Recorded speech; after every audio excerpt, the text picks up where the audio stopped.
Hyderabad narcotic enforcement wing ने Narayanguda police के साथ मुश्तरका कार्रवाई करते हुए किंग कोठी हॉस्पिटल के करीब वाक़ नियाज खाने से एक बैरूनी शहरी को गिरफ्तार करते हुए उसके कब्जे से MDMA नामी ड्रग जब्त कर ली है। Deputy commissioner police central zone M Rajesh Chandra ने बताया कि 2 पासपोर्ट रखने वाले नाइजीरियाई 37 साल शहरी ओजग्वे चिकवे मेका जेम्स के कब्जे से 30 ग्राम ड्रग, 4 सेलफोन, 4000 रुपए नकद रकम और बैरूनी ममालिक के नोट्स भी जब्त किए गए हैं, जिनकी जुमला मालियत तकरीबन 3 लाख रुपए बताई गई है।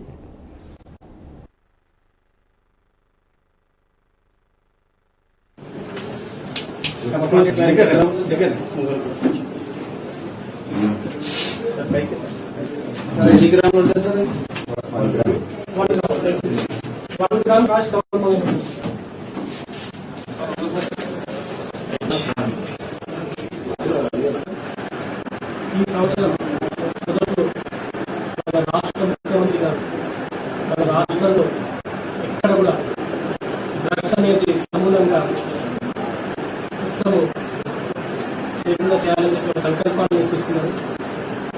దానిలో భాగంగా హైదరాబాద్ సిటీ పోలీస్ HMU ఒక వింగ్ కూడా స్టార్ట్ చేయడం మీ అందరికీ తెలుసు.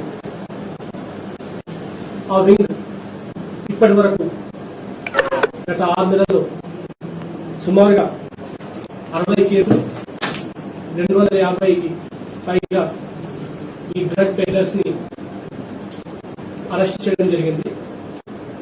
HMU ఈరోజు గోవా నుంచి మనకి ఈ డ్రగ్ ట్రాన్స్పోర్టేషన్ లో ఒక పెద్ద బ్రేక్ త్రూ ఒక కీన్ పర్సన్ ని అప్రహెండ్ చేయడం జరిగింది. అతని పేరు ఓసిగ్వా చుక్వేమా జేమ్స్. ఇతను ఒక నైజీరియన్ నేషనలిస్ట్. ఇతడు 2013లో భారతదేశానికి రావడం జరిగింది. తర్వాత మళ్ళీ వెనక్కి వెళ్ళిపోయాడు. తర్వాత 16లో, 19లో, మరొకసారి 21లో కూడా